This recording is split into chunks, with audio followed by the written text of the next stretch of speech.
Christian Heroes Then and Now. David Livingstone. Africa's Trailblazer by Janet and Geoff Benge. Chapter 2. Different from everyone else. 12-year-old David Livingstone held his breath as he waited for his father to answer. "So you want to go out into the hills?" asked Mr. Livingstone, stroking his beard. "Let me see now. What was your memory verse from Sunday school this morning, David?" "Matthew chapter 4, verse 4. It is written, 'Man shall not live by bread alone, but by every word that proceeds out of the mouth of God,'" replied David confidently. "Very good, son," said his father, patting David's light brown hair. Then, turning to Grandpa Livingstone, who was propped in a straight-backed wooden chair in the corner of the dimly lit room, he added, "Of course, that's an easy verse for David. He could recite the whole of Psalm 119 when he was 9. He won a new Bible for his effort." David felt himself blushing. His father never complimented him directly or told him he was proud of his son. But he did like to tell other people about David's accomplishments. "Can we go, Dad, please?" begged Charles, David's younger brother. "A little fresh air can't hurt the boys on the Lord's Day," interjected Grandpa Livingstone, who lived in a room 2 floors below. "After all, the lads are cooped up from dawn to dusk every day. A laddie needs to get out in the open and smell the heather. When I was a lad, I lived my whole life in the open air. I can still shut my eyes and see the black rocks of the Isle of Ulva and smell the peat fires we lit to keep us warm on those nights when we had the sheep up in the high pastures to graze." David looked urgently at his father. If his grandfather got started on stories from his childhood in the Scottish Highlands, there was no telling how long David and his 2 brothers would be stuck inside. Thankfully, David's father seemed to understand the predicament. "I'll put on a pot of the new tea that just arrived from China, and we'll sit and talk a spell while the boys run out to play," he said. Then, turning to John, David's older brother by 2 years, he added, "Be back by dark and mind your manners if you meet anyone along the way." "We will, Father," the 3 boys chorused as they rushed out the door. As David ran along the cobblestone road that led from the town of Blantyre into the surrounding countryside, he could feel the book bumping against the side of his leg. The reminder of what lay ahead made him run faster. Finally, completely out of breath, the 3 brothers flopped down in their favorite spot, a lush, grassy plateau located on the side of a hill about 300 feet above the town. Below, the boys could see Blantyre and its rows of crumbling brick apartment houses. They could also see the Clyde River as it snaked its way through the town.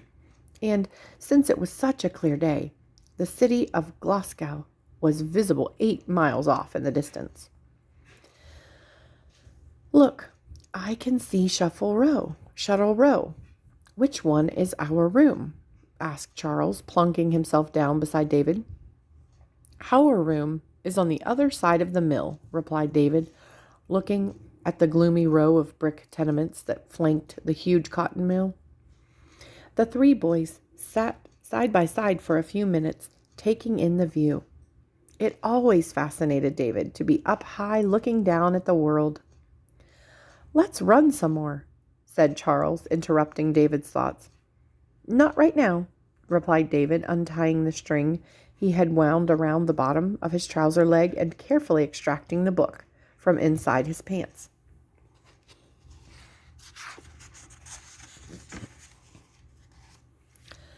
Charles gasped. "You're not supposed to read that," he said. "Dad told you not to." "There's no harm in it, and if you know what's good for you, you'll keep your mouth shut," David replied. "Come on, Charles. Let's leave David to his book. I'll give you a head start, and then I'll chase you," said John.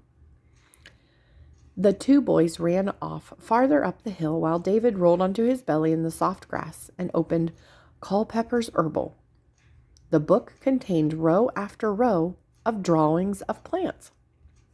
The stalk, leaves, flower, and seed of each plant were rendered in meticulous detail, and underneath each drawing was the plant's scientific name. David studied the pictures closely and was soon lost in the pages of the book. He recognized many of the plants from his walks in the hills. One or two of them even grew around the tenement building where his family rented a single-room apartment. But many of the plants were foreign to him. He wished he could see them and pick their leaves and press them for his collection, although he knew that would not be likely.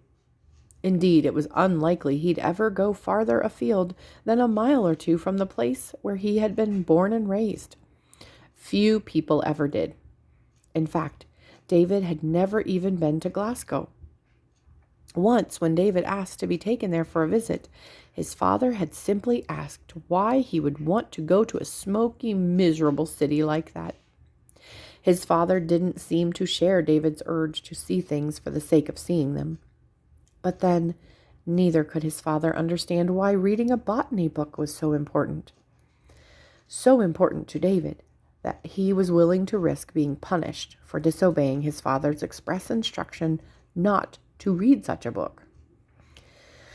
David found it hard to accept that his father did not want him to learn anything about science. Like many people in the early 19th century, his father thought science and religion were incompatible. Mr. Livingstone argued that it went against the laws of God to be asking why things were the way they were, or seeking to discover the inner workings of plants or animals. He told David many times that people should be happy with things the way the good Lord made them, and not concern themselves with the hows and whys. But David was not happy accepting things the way they were, and that made him different from everyone else he knew. At the Monteith and Company cotton mill, where he and his brother John worked 14 hours a day, 6 days a week, he was an oddity whom the other children made fun of. His job was commonplace enough. David was a piecer, and there were 3 piecers for every weaver. A piecer was a young person, boy or girl, who ran or crawled between the clanking looms, watching for threads that had broken. The piecer's job was to quickly tie the broken threads together before they made a run in the fabric. If the piecer was not quick enough at this, the fabric would have a blemish in it. When this happened, the weaver would swat the piecer across the back with a leather strap. It was grim work, and the noise of the looms, the hissing of steam, and the grinding of machines made talking impossible. So David passed the time with a book. He would prop it open on a cotton bale, and whenever he had a few seconds to spare, he would glance at it and read a sentence. This gave him something to think about while he worked, and until he could read another sentence. The other piecers would throw empty cotton reels at David's book, laughing and slapping each other on the back when they hit the cover and sent the book flying. When David was younger, he had yelled insults at them. Now that he was 12, he just smiled and kept working. Thankfully, David's mother's father, Grandpa Hunter, lived nearby. David had inherited his love of reading from him, and although he was not a rich man, Grandpa Hunter owned a large collection of books. He lent books to David and did not tell Mr. Livingstone when David borrowed a science book to read. David read other books too. In fact, he was just beginning to learn to read Latin. About the time that David's Grandpa Livingstone had migrated from the countryside to Blantyre, the British government had passed a law making it compulsory for factories and mills to offer schooling to any child under 12 years of age whom they employed. The owners of the mill where David and his brother John worked obeyed the law. However, the law didn't state at what time the classes should be offered, so the classes were held from 8 until 10 each night, after the children had worked their 14-hour shift. Of course, most of the children were far too tired to take advantage of the classes. As a result, only about 1 in 10 of them ever learned to read. David Livingstone, who had been taught to read by his father when he was only 6, was more determined than the average student. He forced himself to stay awake, not only for the classes, but also to read his school books late into the night. More often than not, his mother would have to take the books from him and blow out his candle. Even then, David would lie awake for hours thinking about what he'd read, trying to recall it word for word. "David, David, come here. I've got something to show you." Charles' voice rang out through the hills. David looked up from his botany book and frowned. The sun was far to the west. An hour or more must have passed since he had started reading. David scrambled to his feet. "Coming," he yelled, tucking the book under his arm. "Look what I found," Charles proudly yelled as David came closer, his chubby little finger pointing at the ground. David followed his brother's finger. Charles was pointing to a tiny skeleton about the size of a mouse.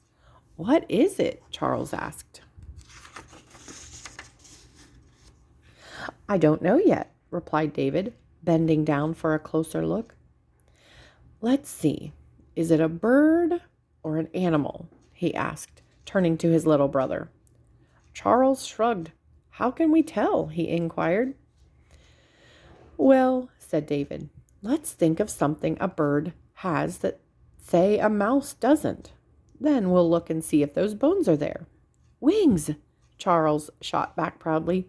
"Mice don't have wings." "That's a good start," replied David. "Now, let's see if we can see any wing bones."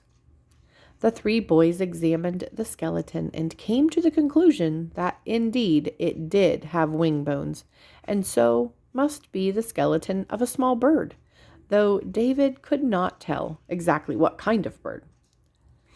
"I'm going to find another skeleton," yelled Charles as he raced off. David smiled. He dared not tell Charles that what they'd just done was science.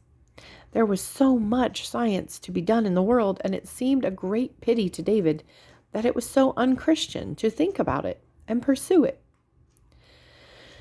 The afternoon sped by, and before long, the brothers were racing down the hill towards Shuttle Row. Their father had a strict rule on Sunday that anyone who came home after sundown had to spend the night sleeping outside on the doorstep. Since all 3 boys had endured this hardship more than once, they were eager to be on time. When they got back, Grandpa Livingstone was still telling stories and drinking tea. "They're home. The boys are home, Ma," squealed 7-year-old Janet, in obvious delight that her brothers were back. David patted Janet on the head and tickled baby Agnes. "Take off your coats and I'll pour you a cup of tea," said Mrs. Livingstone, reaching for the huge copper teapot that hung over the hearth. She poured 3 cups of the hot brew and stirred 2 spoonfuls of sugar into each one. She handed a cup to each of her sons. David took a deep whiff of the tea. "Is this the new blend?" he asked his father. "Yes," Mr. Livingstone replied. "I think I like it." David took a sip. "Me too," he said. Mr. Livingstone smiled. "I have 3 sacks of it, so I hope it sells well." David nodded. He understood how important it was for his father to choose popular blends of tea. Mr. Livingstone was a tea peddler. He bought sacks of tea from a wagon that came through from Glasgow, repackaged them into small bags, and walked the length and breadth of Lanarkshire, selling them door to door. Although this did not produce much money for his growing family, it did allow him to do the one thing he loved most of all. Wherever he went, Mr. Livingstone talked about God, prayed for people, and gave away hundreds of Christian tracts. When he got home each night, he would tell the children all about the adventures of his day. To children who spent 14 hours a day in a hot, stuffy mill, they were the most exciting stories they had ever heard.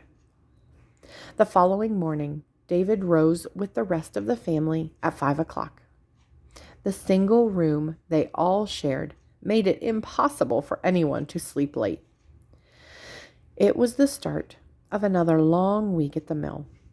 After eating their bowls of porridge, David and John walked to the mill together, joining the throng of other youngsters headed there. As they walked, David looked at the other children. They all had so much in common. They were all poor and had been sent to work at a young age to help their parents pay the rent on the single-room apartments they lived in. David wondered whether this was the life he would always lead. Would he grow up and marry one of the girls from the mill? Would his children walk the same street to work in the same mill? David could see his life stretched out in front of him, like the continuous reams of cotton he watched over each day. It was a life of working 6 days a week, attending church on Sunday, and snatching time to read whenever he could. Never in his wildest imagination could David Livingstone have dreamed how different his life was destined to be.